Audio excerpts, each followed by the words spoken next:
Hey, today I want to talk about one of my favorite new features in Project Sveltos, and that is registering your managed clusters in pull mode.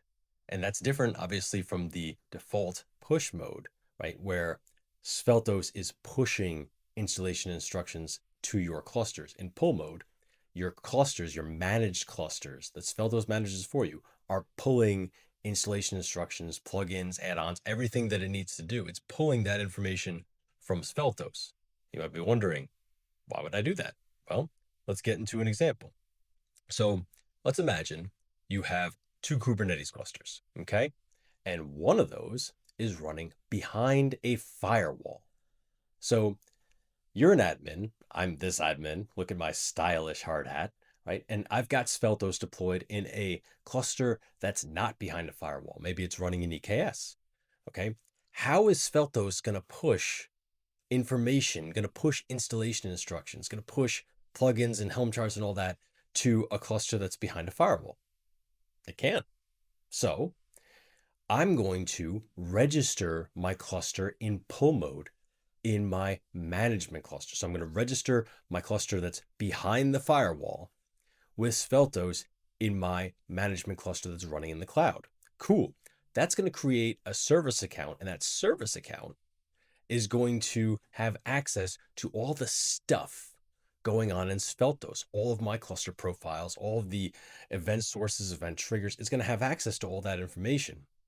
And the reason it's going to have that is because that service account is going to be attached to a bunch of YAML. We're going to create a token. We're going to create a deployment. All this YAML that's going to come out of Sveltos when we register in pull mode. And that YAML, when we apply it to our target managed cluster, well, that's going to stand up a bunch of resources. All right. So again, we've got a service account, we've got cluster role binding, secret deployment, and a service. This stuff right here, this is all of what Sveltos installs for us, or we technically installed in our managed cluster so that it can pull from Sveltos. It's using the token for this service account. Remember, the service account can access all the stuff in Sveltos. So it's using the token from the service account to then read information from Sveltos, find out, all right, based on my labels, me as the cluster, right? Based on the cluster's labels, what should be installed? And it's going to read from Sveltos and it's going to install all the stuff it needs. How cool is that? So let's take a look at this in action now. All right, I'm in my terminal. I'm in VS Code. I'm currently configured against a server, a cluster in EKS, right? You can see this is where it's running and it's got Sveltos installed. If I helm list in the namespace Project Sveltos, sure enough, I've got Project Sveltos installed by a helm.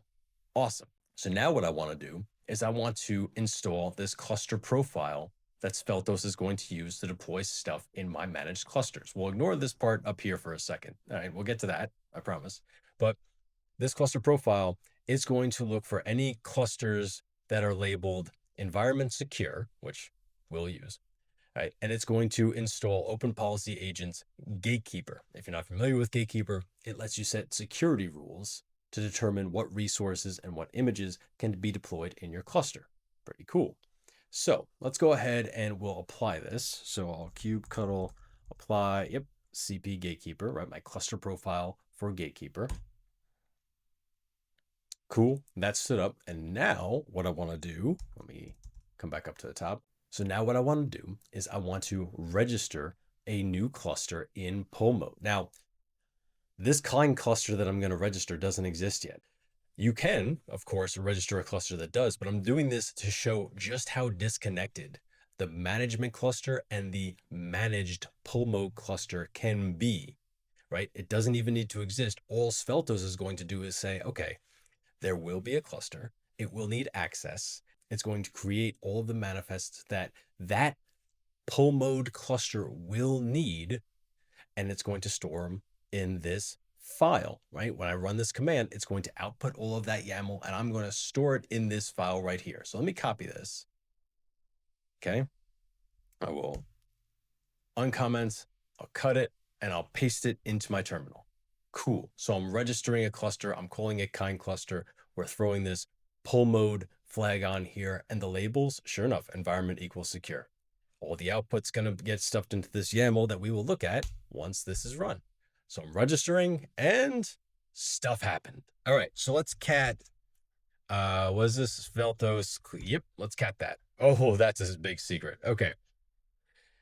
This is all of the stuff, right? Remember that diagram I showed you? Sveltos is going to create a bunch of YAML that we're going to install into our target cluster. Well, this is it. This is all of that stuff. So I'm going to apply this into my kind cluster, and it's going to create a bunch of resources that will be able to pull information from Sveltos to say, okay, install this plugin, that plugin, whatever, based on the cluster profile that's being applied. How awesome is that? So let's come back to the top. And now we'll create our kind cluster. Remember, this cluster doesn't exist yet. So I'm going to kind create cluster called Sveltos pull mode. That's a great name for a kind cluster, right? So it's standing up, it's working, it's doing some stuff. We'll wait for it. Okay, now we've got our kind cluster. So come back to the top, and I'm going to, just to make sure, kubectl config view minify grep server. And yep, localhost. Awesome. So we are configured against the kind cluster that I just stood up. If I kubectl get pods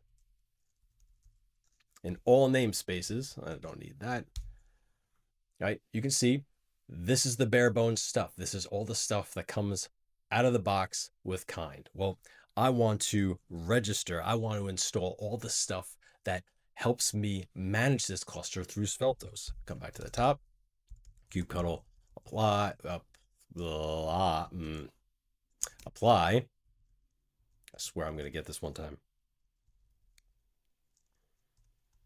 Kubectl apply f Sveltos cluster registration. There it is. I hit that, and a bunch of stuff is happening. A bunch of things are being deployed. So watch me kubectl. Yeah, I can just get pods, all namespaces. So look at this. Not only do I have my Sveltos applier down here, right? Bring this up to the top. So not only do I have this Sveltos applier, so this is what Sveltos installed to allow me to manage things through pull mode, but I've also got Gatekeeper getting installed automatically.